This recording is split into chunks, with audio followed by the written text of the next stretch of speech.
All right, well, welcome back to another episode of Lorcana Chats. I am Chris, aka Questing for Lore, and today I have another fellow content creator, Rudrose. Do you want to introduce yourself a little bit? Hello, hello. My name is Rudrose TCG. Well, that's my online YouTube handle. Technically, my name is Travis, but that's where you'll find my channel. And I am a Lorcana creator as well. I've been playing the game essentially since it came out, and we're what, 6 sets in now. So I've been here Mhm. since the beginning and enjoying the ride. Nice, nice. So I know you have played other TCGs in the past, right? I think you still play the Final Fantasy one. Is that true? I've pretty much transitioned out of that one into fully Lorcana. For a while there, I was trying Okay. to juggle both at once, which is Right. not only difficult from a time perspective, but your wallet is not very appreciative too if you're trying to buy Yes. 2 sets of cards. But way Yes. in the past, like when I was younger, I played Yu-Gi-Oh! Right when it started, when the anime came out and it was a big hit in America. Same with the Pokemon trading card game. And I didn't have my own money at the time, so I couldn't like fully invest in those. But now that I'm older and can buy my own cards, so Final Hmm. Fantasy, and I've played quite a bit of Magic too. I've never played it super competitively, but I would go to my friends' locals and I didn't own any cards, but they would just let me borrow their cards. So I'm Yeah. pretty familiar with a lot of the big games. Okay. Cool. Cool. Cool. And so, what kind of drew you to Lorcana? Well, I've always been a Disney fan. I grew up in the Disney Renaissance era. And those Hmm. movies really spoke to me, and the music and the animation and the characters and the stories. So always really been into Disney. So like a lot of Disney fans, when they said a TCG was coming out, I got pretty excited.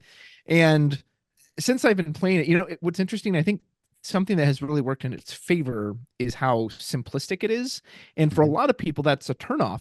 If you play Magic or Final Fantasy and you came to this, I've heard plenty of people be like, there's no interaction on your opponent's turn. Like, I'm just not Right. into it. But I think because Final Fantasy is so interaction heavy, it's very much like Magic, where there's these phases and I can respond like 18 different times to things you do, which was really neat for itself. But I think I Hmm. appreciated the difference in Lorcana of, it's kind of nice to actually just, all right, Yeah. this Yep. passed and I'll Just just play sit your here, turn my turn. brain Yep. off, watch what you do and then come back to me. So Yep. for now, I think that difference is working in that favor. I have always wondered if maybe there will come a point where it's like, this is actually a little too boring, but we'll see. So far, I'm enjoying it. Yeah. Yeah. I mean, it's interesting. I hear the same thing from a lot of people I'm sorry, I'm like looking at these stacks of cards that I have yet to Oh, you're file good. on my desk. I've got some Um, myself. Yeah. yeah. But you hear that from a lot of people that, it's kind of refreshing coming from other TCGs where it literally is. You're just kind of, playing on your turn, and the effects on the cards are pretty straightforward. Hmm. Obviously there's always, random questions. When does this fire, and the bag and Yeah. all that kind of stuff. Um, but it is nice. It's what is it? Easy to learn, hard to master kind of Yeah. thing. Especially with so many sets coming out every year. Yeah. It's But nice for other people too. So like my girlfriend, it's a lot easier to teach her this one, whereas Final mhm. Fantasy and Magic have all these other steps and phases and interactions. Whereas this one, it's again, it's way more straightforward. So, and she loves Disney too. So she likes the characters more, but also, oh yeah, it's easier to play because I can just focus on what I'm going to do, etc. Yeah, yeah. Did y'all do the gateway, or the gateway set, or was it No, we just were straight so again, in? I'm pretty well advanced for TCGs, so I picked up Hmm. the rules like that. I got to play it at Gen Con in 2023. I did their like learn to play demo. Okay. And that was the first time I got to try it. So we were pretty much super far past it once the Gateway set came out. But it's a neat little product. I do admire Ravensburger for whether they get it right or wrong. I feel like they're really trying, which I Hmm. appreciate. And I've played other games in the past where it doesn't always feel like the publisher or creator is giving their all. So with them, they at least they seem to really care about it, and they're seeming to, with all these products, really try to put their best foot forward. Yep, yep, definitely. And they're so responsive to the community too. Hmm. I personally haven't been a part of like a TCG community kind of thing in the past, but it seems to me like they're doing a good job of, taking feedback and working it back in, like on the DLCs and everything, trying Hmm. to improve them, steadily instead of Yeah. just Well, the like, fact that from we'll Atlanta just make to them bigger. Chicago, oh yeah, yeah, I know. Well, and the fact that from I think it was Atlanta to Chicago alone, they changed the prize wall and they made it Hmm. they gave you more incentive to stay in and keep playing the game. And Yep. I know many other TCGs, who wouldn't have made that change until the next season. Oh, okay, well maybe next year. But no, they were like, "Oh, this is a problem now. Let's change it now." And it made the rest of the season so much better for everybody else. I was so Yeah. happy when they did that. Have you made it to any of the DLCs? I did. I should have gone to Chicago. So I live in St. Louis. So Chicago's relatively close. But the morning of like a couple people, because it was like during the workday, so a couple of people were like, "All right, we're gonna get tickets for everyone," Hmm. which you could do in Atlanta, but I guess they had changed it for Chicago. You couldn't buy other people tickets all of a sudden, or at least our friends said they couldn't. They're like, "We can't get them. You guys got to log on and try to get them." And then by the time I logged on and tried to get them, they weren't either. So I Yeah. didn't get to go to Chicago. So I ended up going to Dallas, even though I don't really like flying, but I was like, well, I just want to go to one, and I want to go in the first year. And Yeah. so luckily me and a few friends, we had a friend down there we were able to stay with. So I did go to the one in Fort Worth. Okay. Nice. How'd you do? I, I describe myself. I was the mayor of Split City. I pretty much split the whole day. There was a single match. I took a 2-0, which was enough to get me 30 tickets, which was nice. Obviously not enough to make top cut. No, I took Hmm. Ruby Amethyst, and Bucky was kind of the big meta at that time. So I had Yeah. done a lot of text to see Bucky. No, I just saw Ruby Amethyst mirrors the whole day. I was just Oh like, God. all right, well, That's yeah. So rough. every match was all right. You win one, I win one. You win one, I win. Yeah, it Right, was. right. It Just wasn't whoever got the it could first have been draw. worse. Yeah, but it Yeah. also wasn't enjoyable. Yeah, yeah. Oh, that would be a beatdown to have it all day long. Mhm. Ugh. Yeah, I did Atlanta and I got hit with a lot of Ruby Amethyst, some Steel Song. I kind of forget what the other ones were, but those at the time those were kind of some of the bigger Yeah, ones. But so that would have been set three yeah. still. What did you take? I tried Steel Song too. Okay, yeah, I'm not as skilled or wasn't as skilled as a lot of people with it. Come to find out, I I thought I was all right with it, but yeah, not so much. yeah, Yeah, I think I hit at least a couple of mirrors, and I obviously didn't make it past first day, but yeah, the side events are fun, so yeah. that's I always was good. glad they had so many on this, so there's still something to do, something worth playing for, which is nice. Yep, yep.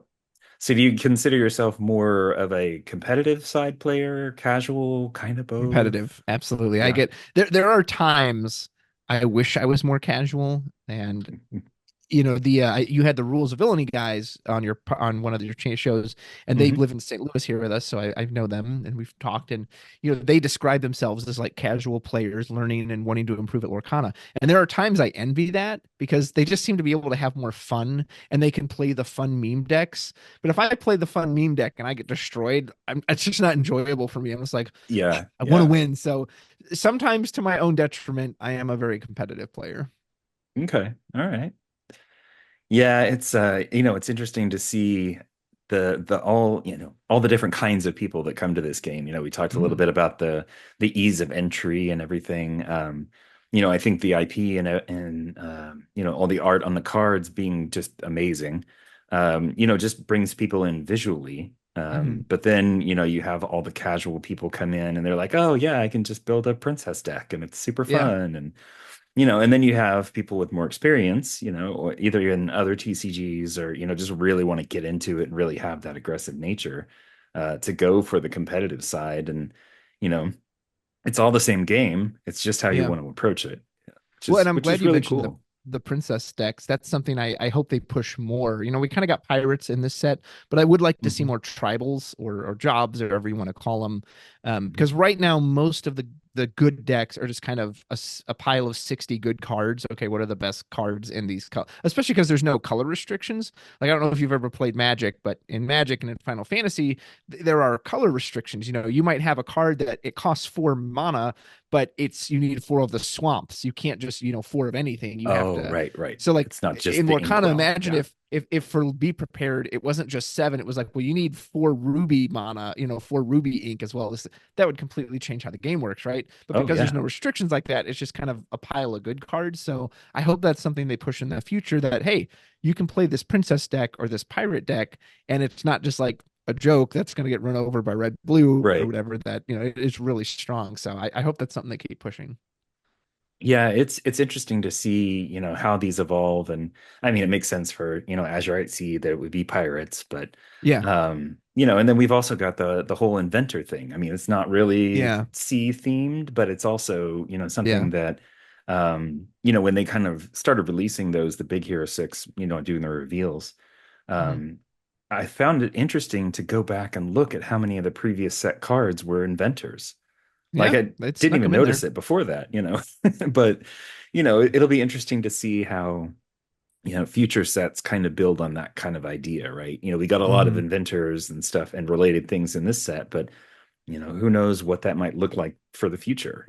Some other Yeah. set may come along and be space themed or something and be, they'll Yeah. add more tech kind of things. And yeah. Well, I just hope So, they're consistent. And this is a personal bias on my part because I came from Final Fantasy, and Final Fantasy, frustratingly, with their jobs or their tribals, sometimes they would really push them and they'd be like, all right, here's a bunch of dragoons. I don't know if you've ever played the Final Fantasy games, but like, here's a bunch of mm-mm. samurai, here's a bunch of dragoons. And then, or they'd give it, here's this legend that like it wants you to play a bunch of dragoons. There's cards that I want you to play a bunch of pirates. And you're like, oh man, if we just get a couple more pirates, we're good. And then they don't give you any more pirates after that or any more dragoons. You're Yeah. like, oh, all Yeah. right, well, I guess that card's just going to sit in the binder because it never got the support it needed to like become its own deck.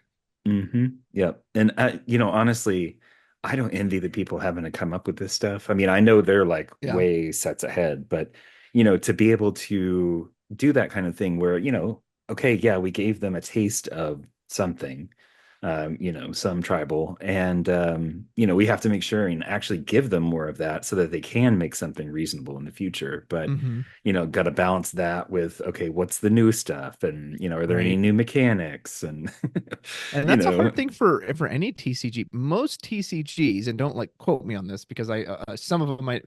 Most TCGs are usually about 3 sets ahead. So, for example, Mhm. Azurite C right now they're probably printing set 9 right now. So sets 7, 8, 9 are already completely designed because they have to do them that far in advance so that they're ready to ship to the stores and everything on time. Mhm. And so how can you it's very difficult to balance stuff when yeah, it's not like they're actively testing an Azurite C right now. They're 3 sets ahead of us. There's stuff we don't even know Right. about that's already for the market. Right. So honestly, I'm amazed that any TCG ever functions as well as they do, considering they always have to like design like that.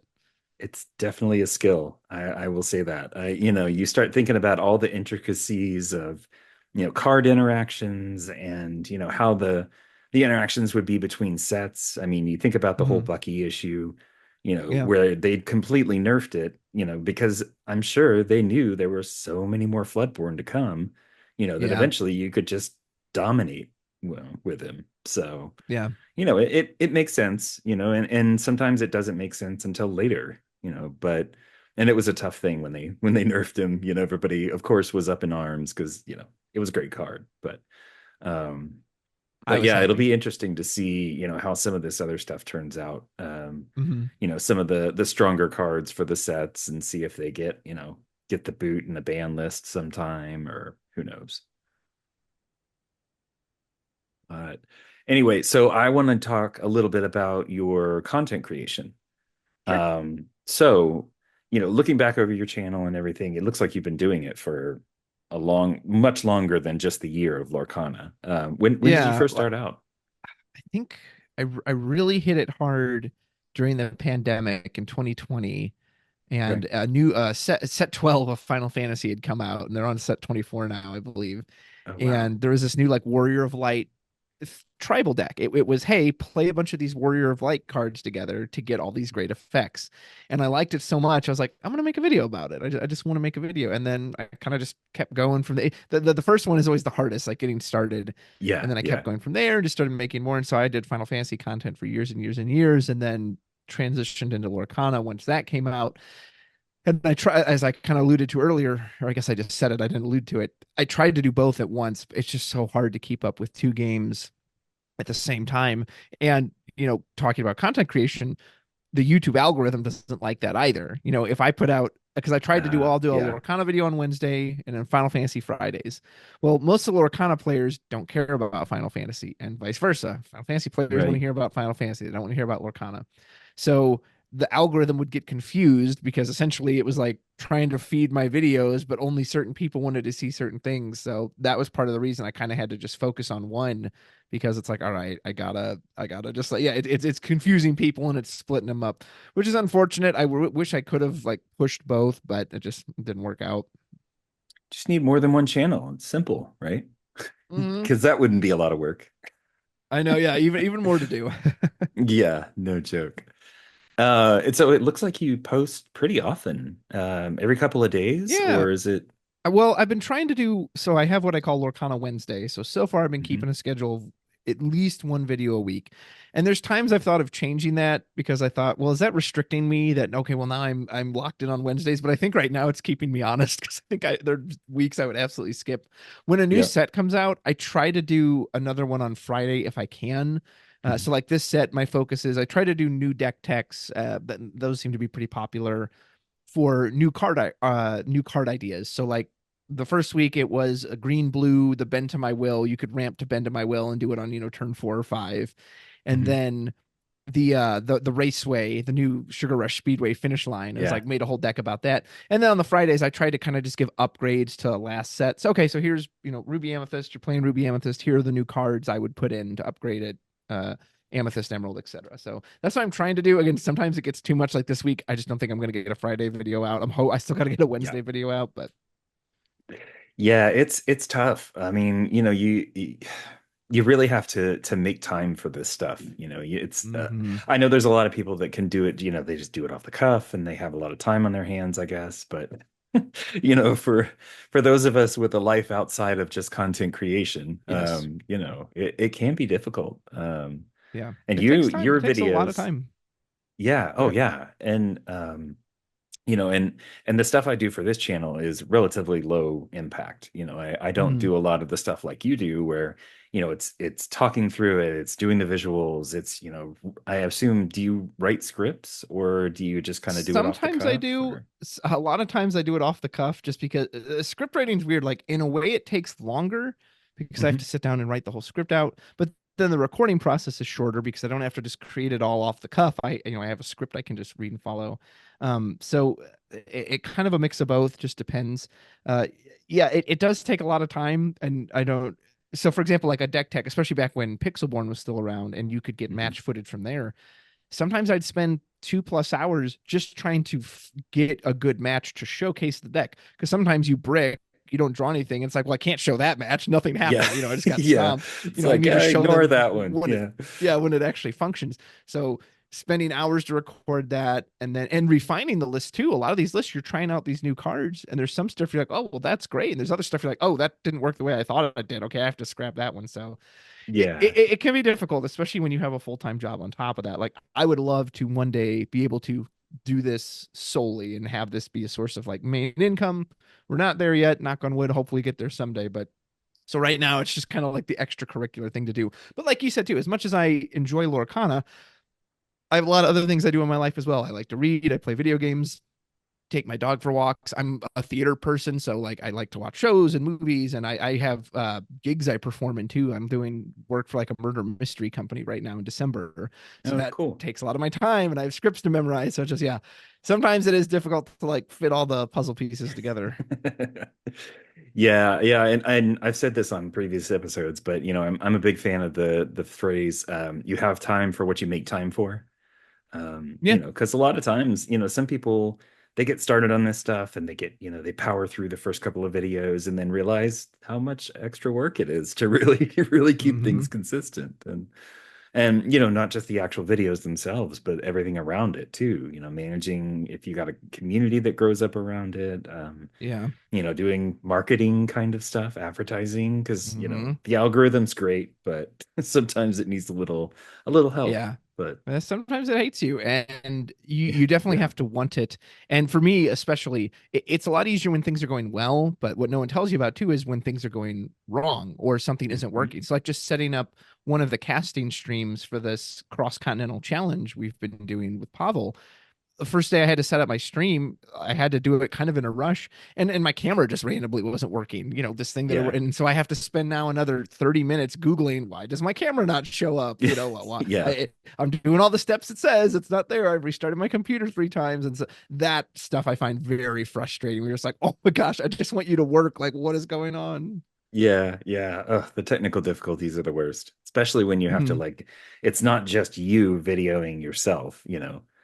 Thankfully, most of my recordings, I haven't had too much of a problem, but That's good. Then you have like I was talking with Katie from the Lore Keepers Inn, Oh and yeah. my internet kept going in and out the entire time. Hmm. And so I would like it would like freeze for a second and then it would come back up. And she would have gone through a whole, two or three sentences worth of an answer. And I was just Yeah. like, oh my gosh, this is not working. This is frustrating. But Yeah. we powered through, had to do a lot of editing on that one. But yeah, it's just there's just so much that goes into it that, I think from the outside, a lot of people just don't think about as much. Yeah. Um, and Which is understandable, right? Because that's kind of the beauty of art is that you see what we put before you. You just see the mhm, finished product. You see the 5 minute video. But I've always liked the phrase like creation takes so much more time than destruction. You could knock a bridge down probably in one day if you rig up, all the explosives and everything correctly. But how long does it take to build that bridge up? You can delete a video with the click of a button, but it takes hours to construct it and put all yep. that together. Yeah, and I mean, it's hours to put together the video, and then, actually recording the video is the easy part. Like you Hmm. were saying, sometimes you make a script and it's just, going through it. Yeah. But then, all the editing that goes with it, finding the images, finding the right, yeah, it's a lot. Yeah, it's a time sink. So for anyone out there, if you're trying to get into content creation, that's just be prepared and be prepared. But Yeah. that's something you'll find out as you do it that it does always take more time than it first seems like it does. But the good Hmm. news is too, it does get easier the more you do it and the more comfortable you get with it. When I was using my editing program at the beginning, I have never used this thing. I've got to Google. So, okay, how do I do this? How do I make a simple cut? And Yeah. now, people watch me do it. They're like, wow, you're really good at this program. It's like, well, I've been doing it for years now. So I can, Yep. Yep. Know all the shortcut keys and everything. yeah. What do you use for your video editing? DaVinci Resolve. It is a Yeah. free editor, Okay. which I would highly recommend if you don't want to pay for one. I find it to be pretty intuitive. I've been using it ever since, and at some point, maybe I should switch to like Adobe or one of the big Premiere ones. But it's done everything I've needed it to. So, and there's a free version of it. You can get like the upgraded Pro version and get a bunch of bells and whistles. But so far, I haven't wanted to invest in that yet. So, Yeah. Yeah. Yeah, there's definitely lots of options out there that, especially for somebody just starting out, to have mhm. a low barrier of entry for, actually creating the content, and a lot of them, even like the free ones and everything still make pretty nice videos, and Yeah, they they some do. of them don't have watermarks and, all sorts of stuff. So, Yeah. I'll say if you're starting, stay cheap. Do not spend, like I eventually spent money on a microphone and a microphone stand, as you can see here. But at the start, I didn't have any of this because I didn't even know if I would like it that much. Like find out if you really care about it, and then you can maybe start spending money to upgrade your equipment. But just try it out first. Make sure you enjoy it before you dump a bunch of money into equipment that you don't really need. yep, yep, definitely. And some of that stuff is pretty pricey. Hmm. Start looking at it, and you see like Yeah. these podcasters setup guides or quick start or whatever, and you start looking through and it's like $400 microphone. It's like, no, I'm Yeah. not going to spend that much just starting out. I get that Exactly. it's a great mic, but you know, oh. So I also do want to talk about the Cross-Continental Challenge stuff. So besides your regular videos, you're also doing commentary for that. What's that like? Ah, man, it's been a blast. It's one of those weird things where it feels like it's been going on forever. I don't think it's even been going on a full week now at this point, at the time of recording Hmm. this. No, it's been great. I've got to cast with a lot of people, a lot of different people. I got to cast with Spetsy, which was really cool. El Rathian, so many people. Meyer, forgive me if I'm forgetting anyone, but it's just been fun. It's been fun to watch the matches too. I really like the setup Pavel has. It's very easy to see the Hmm. whole blue bar section of that where we can see the player's hands is so great as a commentator because if I can't see your hand, I just have to guess. Well, be prepared would be great here. I don't know if he even Yeah, has it. it's like, Whereas now I oh, can see, well, look. he Yeah, has to be, yeah, I can actually say, well, he doesn't have be prepared. So instead, maybe he can go in on this, this, and this, and this. It's been such a treat. The feedback from it so far has been really nice. So yeah, I've been having a blast with it, man. nice, nice. So y'all are actually doing it live, or are you going over Yeah. like a pre-recorded thing? No, it's live. All the streams have been delayed by 10 minutes. I would Mhm. guess that's just to prevent like cheating, so that way no one could look Right. up. hey, here, so that way there's a 10-minute delay, which is a little awkward. It makes it difficult to interact with chat. So they'll see something, oh, he missed this trigger or whatever. Well, I'm not going to, by the time I see that, we're already 10 minutes past. And then Yeah. even if I address it, like I was butchering Brennan DeCandio's name on the other stream, I kept calling him Brian. And when Oh, someone finally pointed out to me, I was like 30 minutes past it. It was like, oh, okay. And then I made the correction, but they're still not going to hear that for another 10 minutes. So, a little right. flubs here and there, but overall, it's been a fantastic experience. And I've really enjoyed it. And I hope I get to do more because I'm having a great time. Nice. Nice. So are the commentators is just kind of a rotation of people or Yeah, so he'll submit a list of games to see who's available, and because they're all over the different time zones, especially because you have North American players playing people in Europe, so for them it could be close to midnight, maybe for us it's in the afternoon, the morning. So a lot of it's just who's even available at the time. A lot of this is like, well, it's during the workday or it's during a meet. I can't handle that one, so it kind of right. just a mix of who Pavel chooses and who's available. Okay. Okay, cool. Yeah, I haven't managed to catch any of that yet, but I'm looking forward to catching up on some of those videos. It does definitely seems like some some good folks, getting out there and doing the commentary and, great players, Yeah, it's I fun to see. It's always fun to see how different people think too, where mhm. you think, oh, well, I would have done XYZ, and they're actually going to do ABC, and I always enjoy watching that. Yeah. So do you consider yourself more on the like the technical side of the commentary or a little more like general, talking I about usually so if I've worked because I did a lot of casting for Final Fantasy as well, and Mhm. usually people preferred if I did the play-by-play. I have a lot of experience talking, and I've done so much casting and commentary.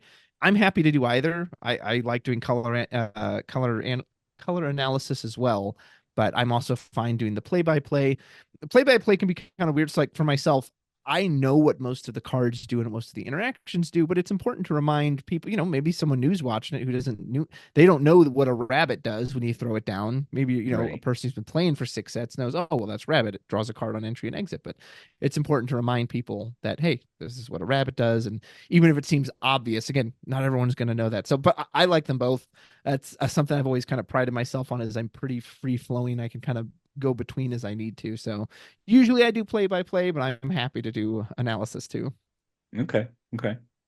So do you I know they're so different, it's hard to compare them, but versus doing your regular content and doing the commentary stuff, is there one that really excites you more than the other?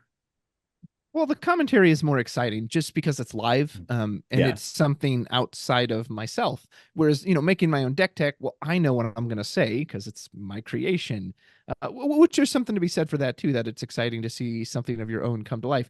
But the commentary is me having to react in real time to this person drew this card off the top. They have a hand of seven. Okay, what cards do make sense to do at this point?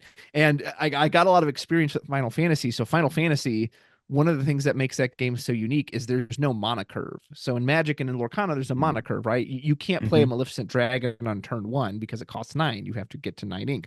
Well, in Final Fantasy, there's no restrictions like that. You can jam out your 10 cost turn one if you want to. You'll have to like dump all your hand to do it, Right. but you could try it. So that game would really keep you on your toes of like, you could do anything based on what was in your hand. Whereas Sounds like Lorcana is a little more chaos. straightforward. Yeah, yeah, Yeah, it sounds like it, but it could be really fun in its own right. Whereas again, Lorcana turn one, well, he has a single one drop, so his choices are ink that right. or play it.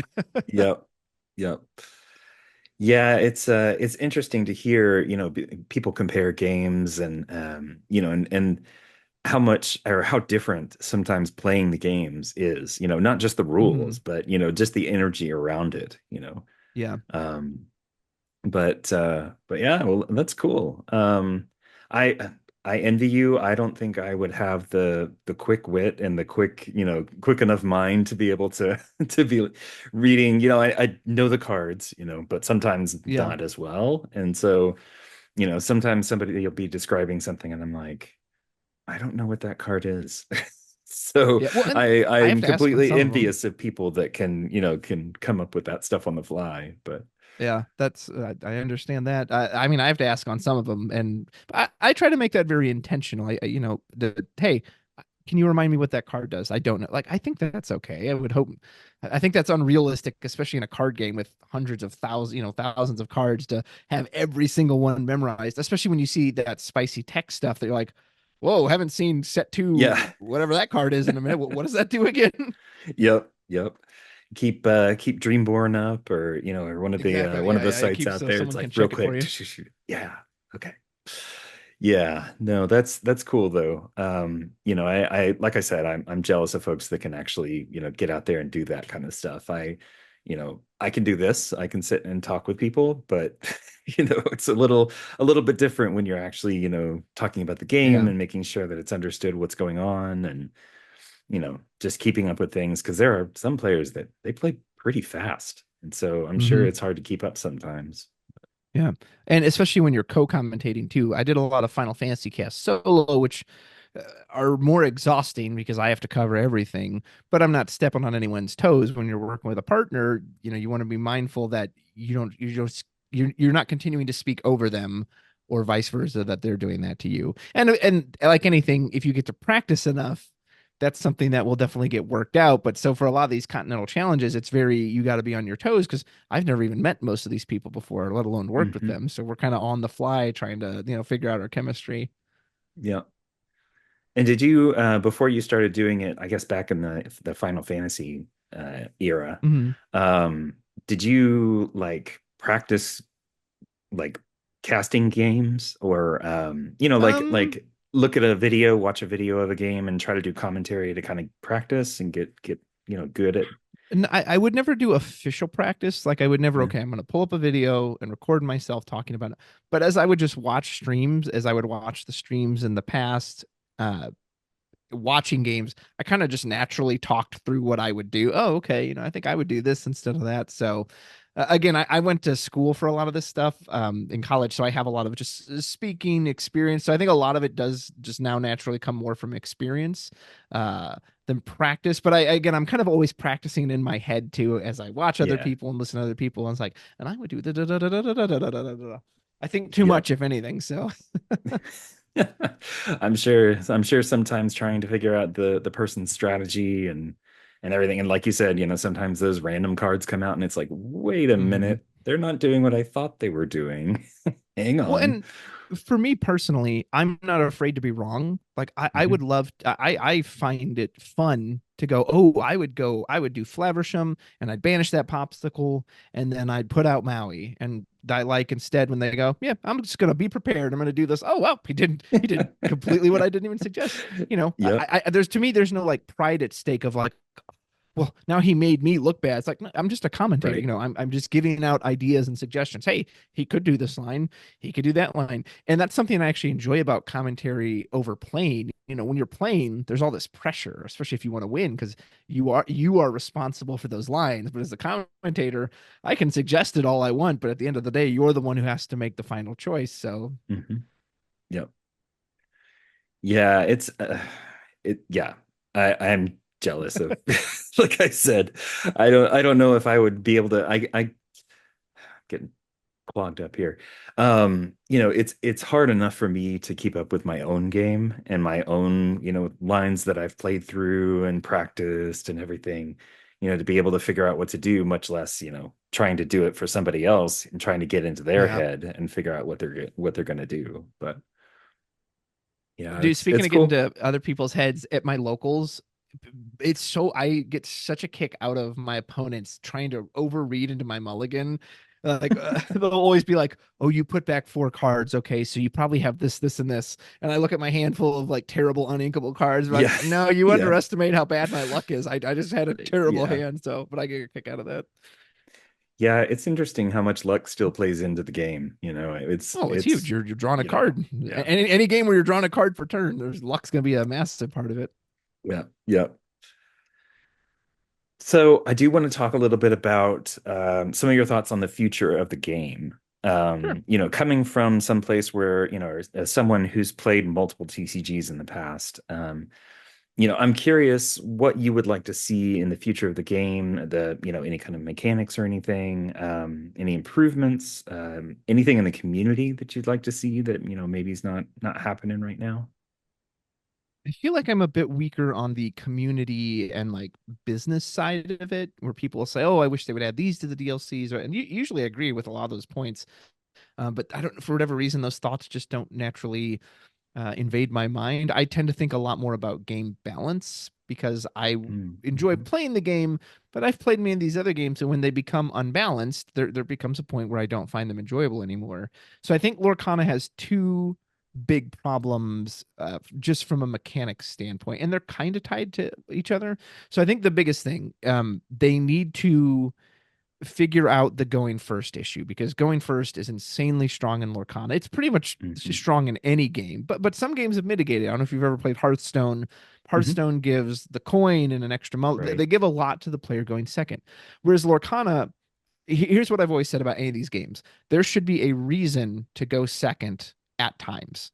And Yep. Final Fantasy had that. In Final Fantasy, there were cards that this card, like, it didn't specifically say if you go second, but essentially I'll play my thing turn one. Well, this card purposely like freezes that thing and prevents you from using it.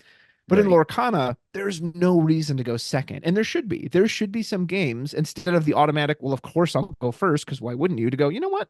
I'm actually going to go second this game. It'll be Yeah. more advantageous for me to do that. I don't know what the answer to that is. I don't know if player two like needs to start with a lore or start with an exerted ink, or I don't know. I don't proclaim to know what the solution is, but there should be a reason to go second at Mm-hmm. times, not just, well, yeah, you always go first. Yeah. So that's number It one. it it's Go oh, ahead. sorry, just real quick.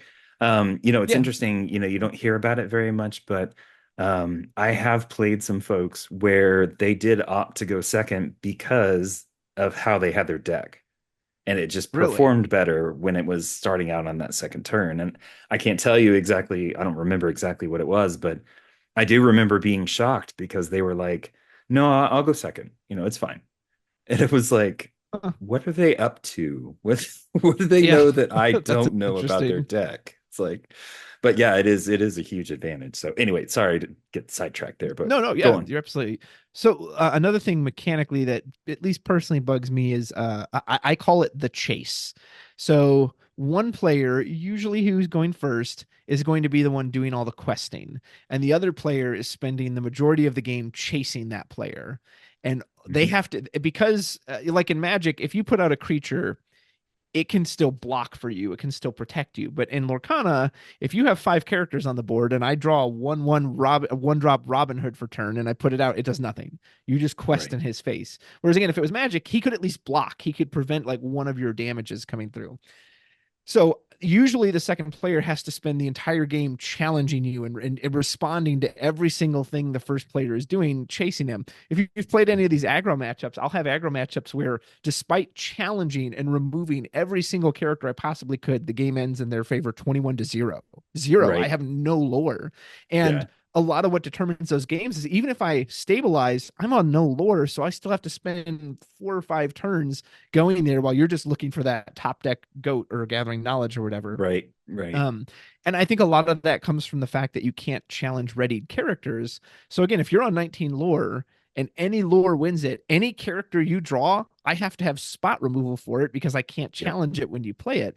So I think that can create a lot of feels bad moments for me, where it's like, even though I have 7 characters on the board, I'm going to lose because you have a dinky Robin Hood, but it doesn't matter because he gets you that one last lore. Yep. Just all you need. Yep.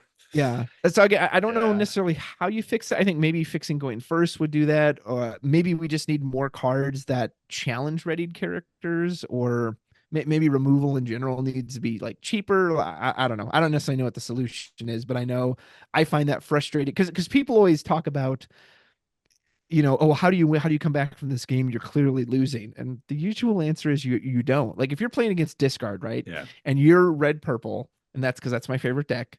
People always say, well, you ink to 7 and you got a top deck that Be Prepared. Well, here's the problem with that. If I have no cards in hand and I draw Be Prepared off the top and wipe your board out, and you have 7 cards in hand, you're going to put out 3 more threats. That what, now I have to Hmm. draw another like, you're Yeah. still, the Be Yep. Prepared doesn't actually save me. It gives me false hope for a turn, but it doesn't actually like change the momentum of the game, if that makes any Yep. sense. Yep. Oh yeah, definitely. Yep. Yeah, and it's very frustrating, like you were saying, with the whole aggro thing. Playing against a lot of people that have those kind of decks. It's yeah. I mean, Now, granted, I've played a lot of aggro too, and so it is pretty fun to be like, just kind of freewheeling it and, turning everything sideways and not really caring and everything. Yeah. But and all those little low cost characters and everything are nice, but not Yeah. to play against, I will say. So yeah. Yeah. Well, and control is the same way. I've always agreed with this point too. Like it's equally unfun to play against a red blue deck that went off so hard. Anything you put to the board is going to be banished immediately. And now they're just going to Mhm. take their time and take another 10 turns to win. Like that's I'm not Yeah. playing that game. Like I'm not in that game. I don't have a chance. And that's something I think they could improve too, is just kind of give more colors options to deal with things. So, for example, I have to play against red blue all the time because there's so many red blue players at my locals. Ruby Amethyst has no way to deal with a lucky dime. If you slap down a lucky dime early and they're on blue or steel, sapphire or steel, well, maybe they can bend it. Maybe they'll hit it with hideaway. I can't do anything about it. And that's kind of frustrating when they can put a card down. It's like, okay, I can't interact with this. I mean, that was one of the issues with Bucky, right? Was that there were only two colors in the game that could actually deal with a Bucky, which was steel and ruby. Right, A right. yellow can it had nothing to target it, so that Bucky was going to stay there the entire game. And I think that feeling in any card game, this feeling of I can't do anything, like Mhm. that's not enjoyable. So, and it's a card game, it's going to happen. There's always going to be moments of that. I don't expect it to be perfect, but if you can mitigate that some, I think that to me goes a long way towards enjoyment. Yeah, definitely. And it's interesting to see how they would balance that with kind of the color identity kind of thing. Hmm. You have Amber that's got a lot of healing and a lot of songs and everything. So, I mean, maybe removal comes in a song or, Yeah, there's options, but yeah, there's definitely kind of trends for certain ink colors as far as what kinds of decks they're really good for, ramping yeah, with Sapphire and discard with Emerald and, all that. Um, but yeah, it's probably, I imagine, pretty tough to try to work in some of that other stuff into that identity without, muddying it up too much and trying to like make yeah, everything the same. And then it's like, well, why are you playing any color if everything right. basically can handle everything? Yeah. And that's something that worries me a little. I wonder if, and I know they probably want to keep this game simple because they want it to Hmm. be accessible to children and families. I wonder if at some point they need to expand the ink colors. And I don't necessarily mean add more, but like, okay, instead of this hard limit of two, what if you could play more than that? But again, the problem is if you don't have cards that are restricted by their ink, like in Magic, like in Final Fantasy, you'll still just have, okay, well, I'm just going to play the best 60 cards, from however many ink Right. colors. So, yeah, Yeah. I don't know. Not an easy problem. I acknowledge that No. it's not a simple Mm-mm. problem to solve. No, definitely not. And especially working a couple of sets ahead, it might make sense to Exactly. them because they've got something, that does that. But then it's like, yeah, just hang on. We gotta we gotta get caught up. You'll get there, trust Yeah. me. You know. One thing I'll So, mention from the community slash DLC standpoint, and this is just kind of a minor thing, but I do hope they change the cities that the DLCs will be in next year. mhm. Final Fantasy kind of got into this habit at the end where it would just be the same like six places every single time, and it was like I guess it was a comfort thing. Oh, we know they'll host it, we'll just do it again. But it's like not only as a attendee, I want to visit different cities, but I also want the chance to my city to host it too. St. Louis is a plenty big city; we could host one. I don't want Yep. to have to go to Chicago every single year. So I do hope they mix those up. That would be, I think, really good. Yeah, yeah, I agree. I think it would be fun to have it rotate, maybe not have the same city for, 3 years or something like that. Yeah. And then there's also other folks that are like, well, they need to add more of them, because it was harder Hmm. to get to, some of them were just kind of in random places and, Yeah. I don't know how they picked the cities. I mean, Yeah, I don't Seattle's know. I mean, pretty they were all pretty obvious, big, because but they're yeah. there, right? Yeah. But yeah, yeah, definitely the larger cities did make sense. But yeah, like I mean, St. Louis, that's a big city. So I could definitely see that. I hope they do. I hope they rotate through some stuff. Me Obviously, too. I keeping mean, the Disneyland, Disney World, that kind of stuff sure. will So probably that be the makes same sense. every time. Yeah, Yeah. um, but yeah, no, that'd be cool. That'd be interesting. Yeah. And then any kind of additional, they have the Lorcana Quest stuff that's still kind of a little fuzzy as far as like what it actually is. And Yeah, um, I will mention this kind of on behalf of one of my buddies. He had been designing this. He was kind of hoping he would like to see some level of an event that's bigger than a set championship, but smaller than a DLC. Because he feels like the set championships are a bit too small, like especially like mhm, this set with the Mirabelle card. I mean, that's not a very good card, and they gave it out to top eight, so it's definitely, the value wasn't there compared to some of the previous ones.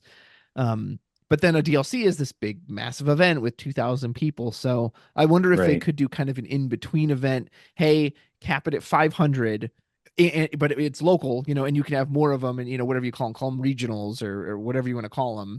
And Mhm, that, okay, it's really more for like the people in the Missouri, St. Louis, Illinois, Chicago area for this one, and you can get a qualification to nationals through it, however you want to rank it. But I think that'd be kind of interesting too, of course, as a player who doesn't just want more events.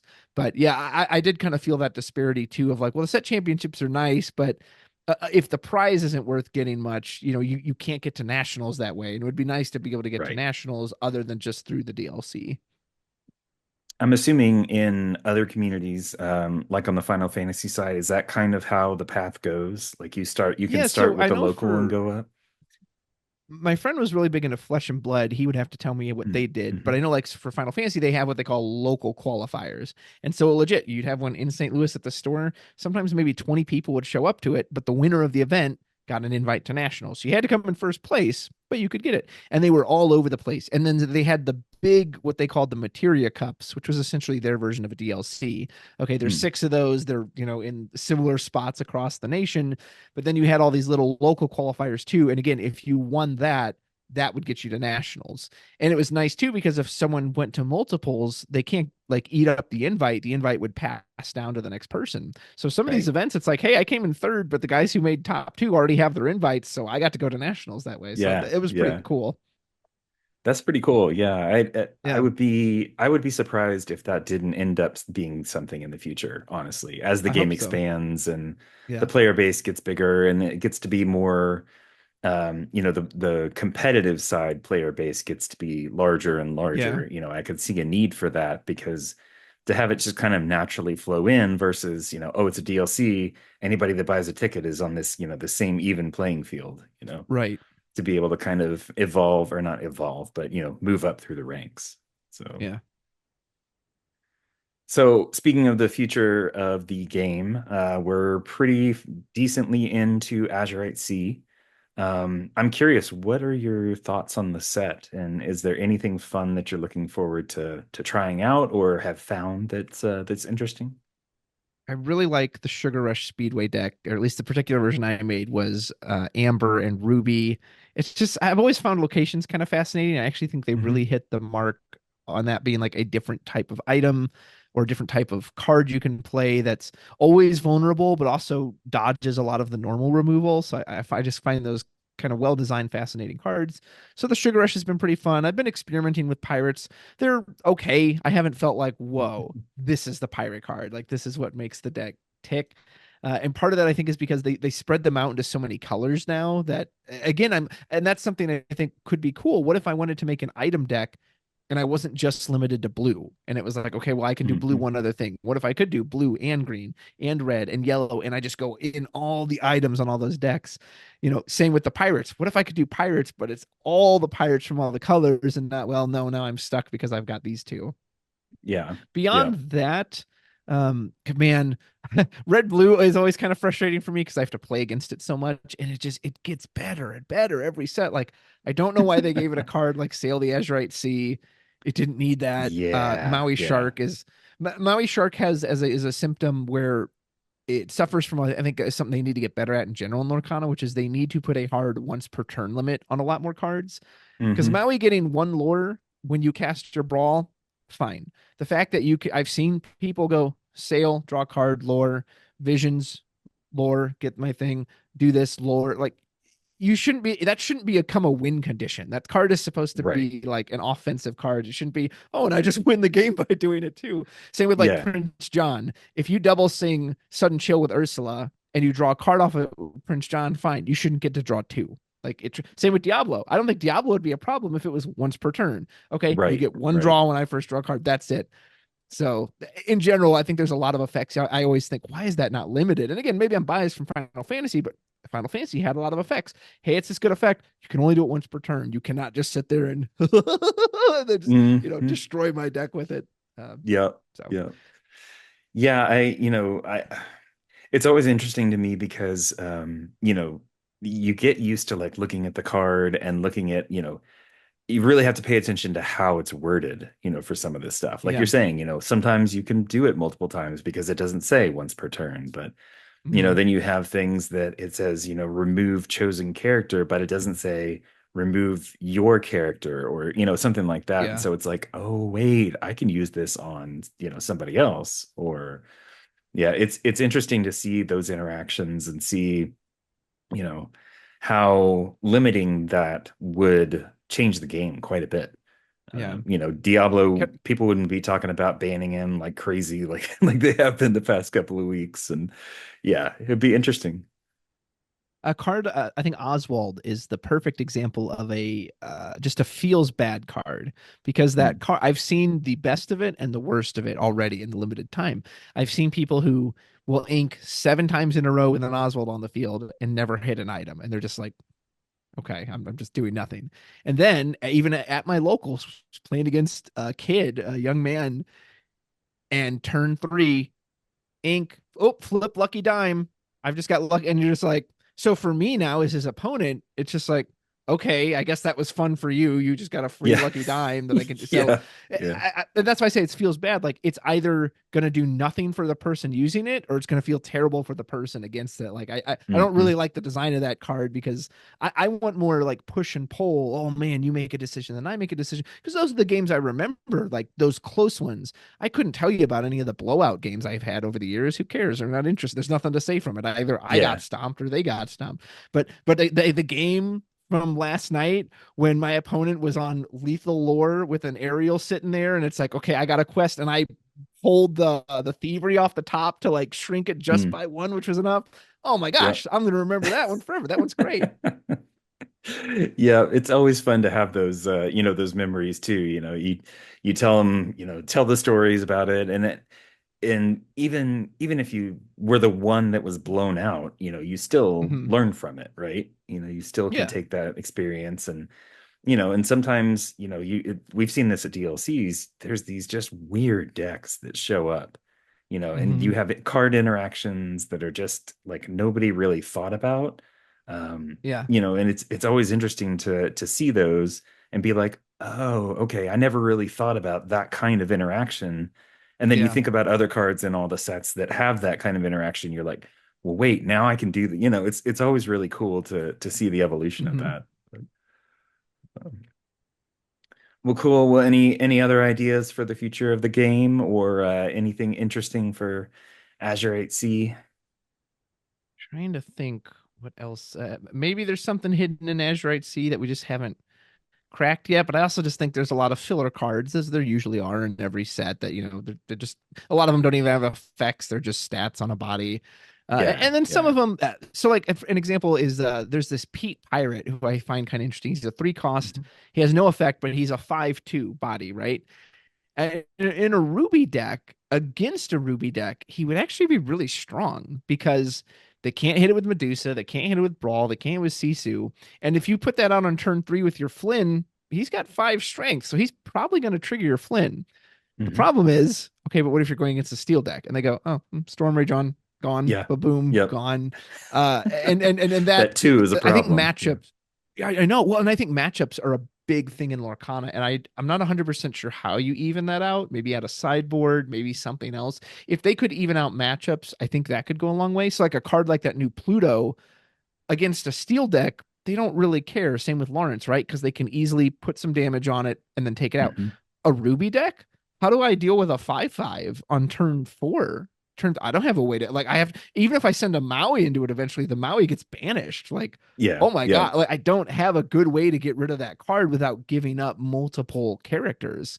Hmm. So yeah, that's so you have these kind of like, I guess for lack of a better term, all or nothing cards, like, right? So Pluto's just going to completely run you over because you can't do anything about it. Or, oh, I'm playing steel, so I have the answer. So boom, he's not a Yeah. problem at all, Yeah. kind of thing. Yeah.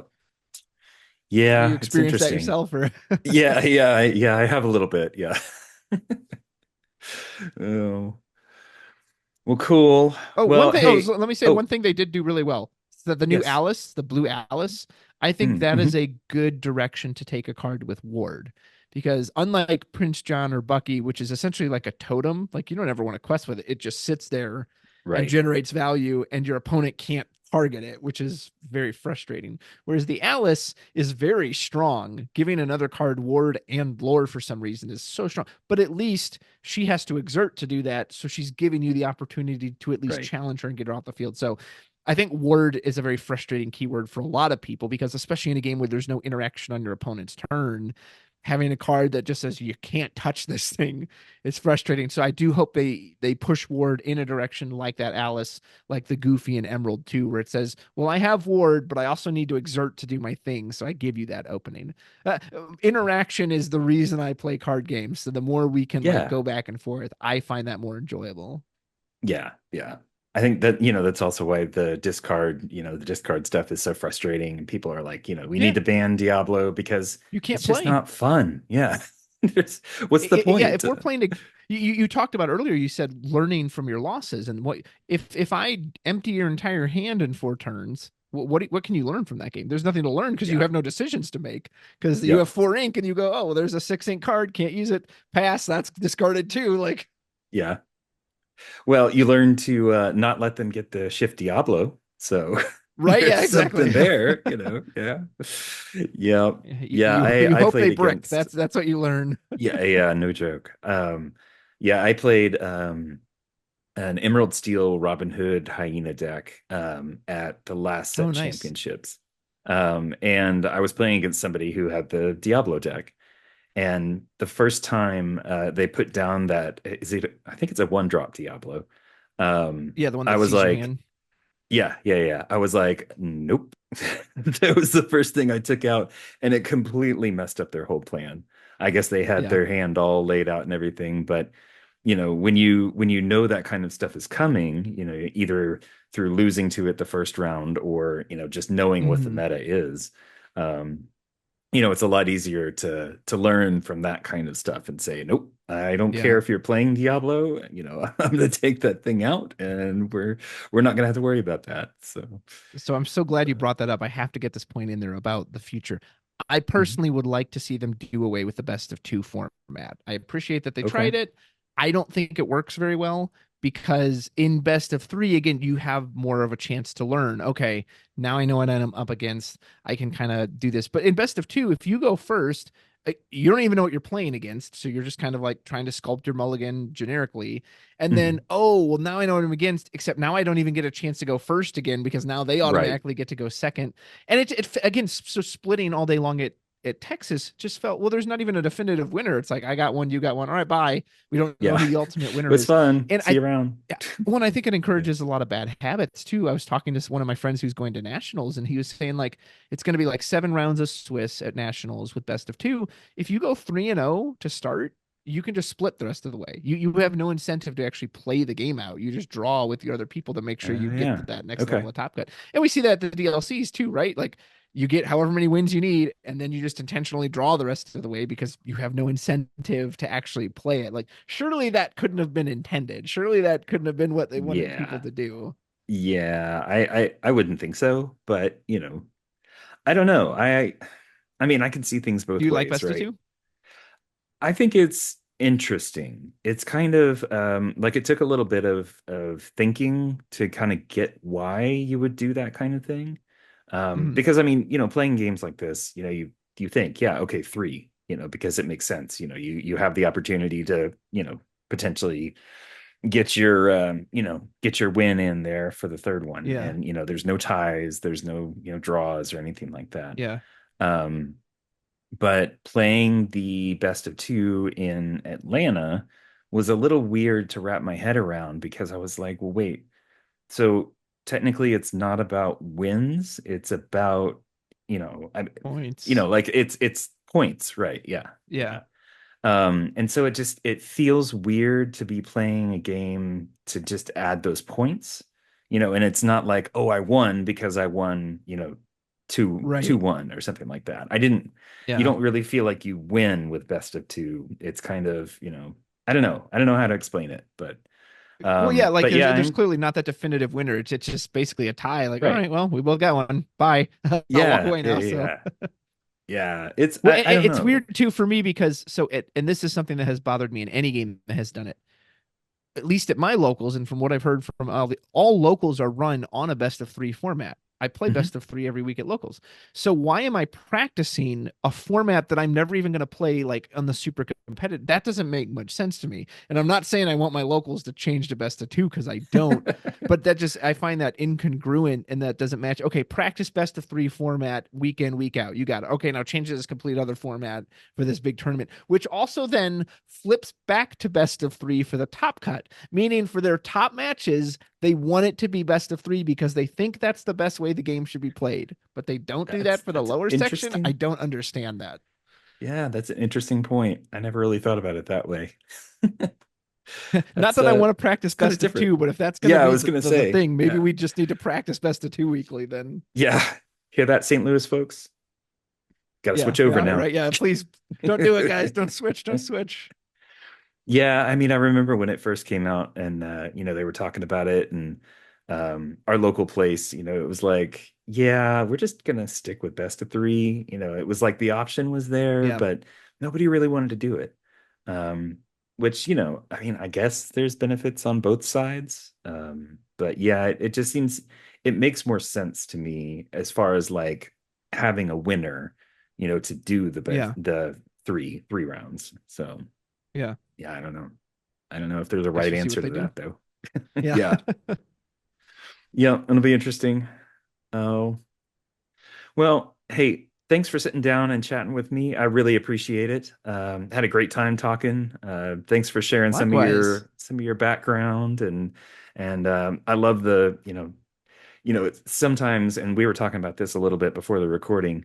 Sometimes people tend to not necessarily criticize the way that the current game is. When they're thinking future of the game, they're thinking, oh, added on to, the current thing. But Yeah. I appreciate you, being open and feeling good enough to be able to share some criticism about things. I think the points were definitely completely valid. So, Yeah. No, I'll Ravensburger. always speak my mind, and yeah, and again, Ravensburger has done a good job of Mhm. listening to feedback and showing that they want to change and they want to improve it, and I think that's great. And so yeah, let's just keep making it better and better. And part of making it better is adding new things, and then part of making it better is taking off the parts that aren't working as hot. So yeah, Yep. I'm very hopeful for them. They've shown a really willingness to want to improve the game, which is great.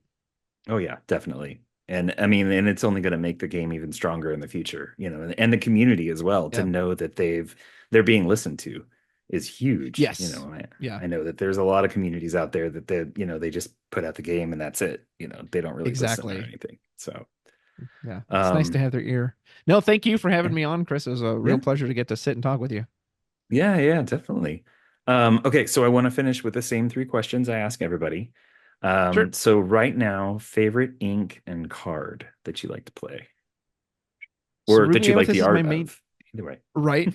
So Sapphire is probably my favorite color. I think the blue just looks really nice on the cards. And I think it's just a fun idea. Like I like the idea of the ramping and the items, and I like the idea of Mhm. Tamatoa as a card a lot. He's probably my favorite card conceptually from a balance standpoint. Like he's very expensive, but he's a big payoff. But he also requires a deck building cost, right? You can't just throw him in any blue deck. You have to build items around him. So I think Tamatoa is probably the coolest card conceptually. Art, I think, has to go to the enchanted version of Tinkerbell Giant Fairy.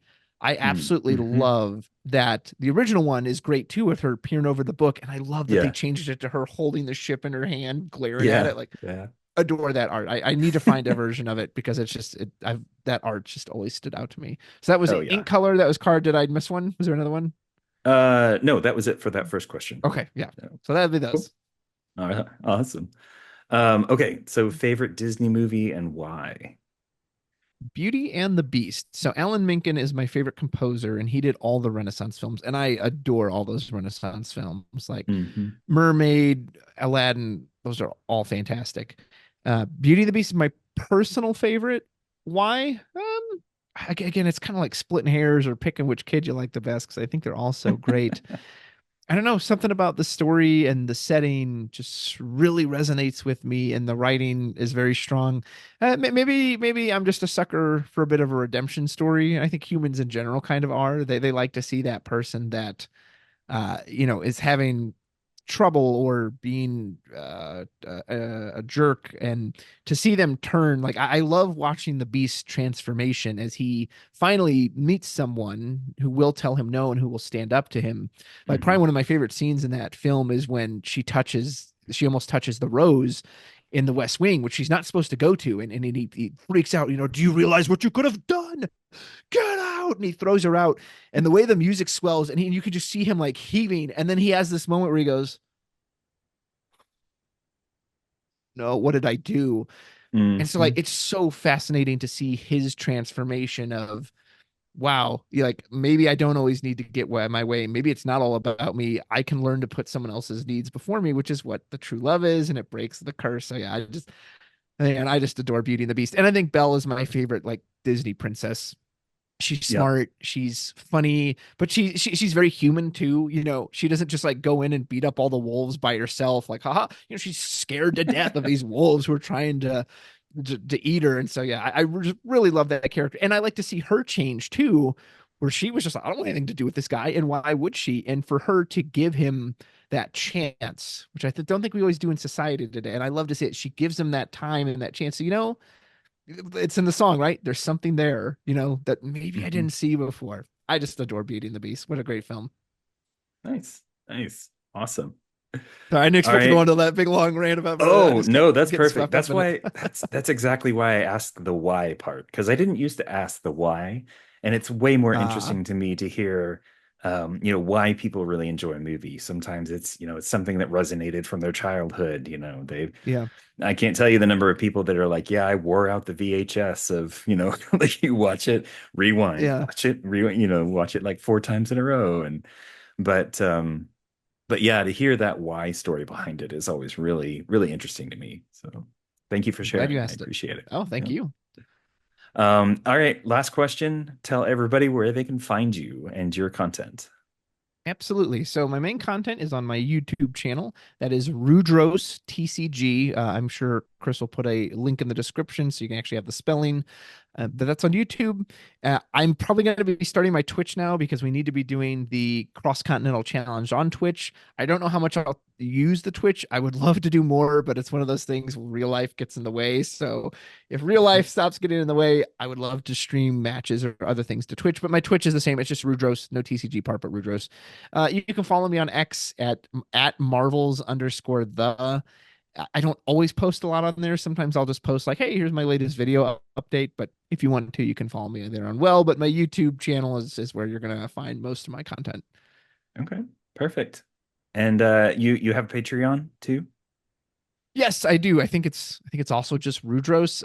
Don't have a whole lot going on there, and that's another thing. Like I want to give people reasons to sign up for that other than just blind Mhm. support, whether that's getting the videos out a day early. But trust me, I've been working on this struggle bus for a while. Just like to do that, okay, then I have to have the videos ready earlier, and sometimes they're ready and then they Right. immediately go out. So hoping so, but if you want to, man, I would be so grateful because I would love to keep pushing the channel and making it bigger and better and all that, but just it's just going to take time, which I don't always have a lot of. Yep.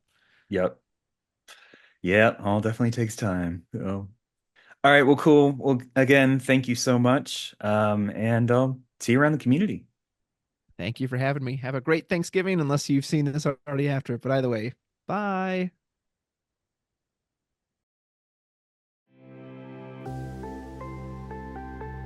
Thanks for joining us on today's episode. If you liked what you heard, make sure to subscribe and rate or like us on your platform of choice. If you'd like to reach out to the show, you can email us at lorcanachats@gmail.com. You can also find us on Twitter or X at LorcanaChats, the podcast at podcast.lorcanachats.com, or just lorcanachats.com. We love feedback on the show, and let us know if there's anyone you'd like to hear from in the Lorcana community. See you next time.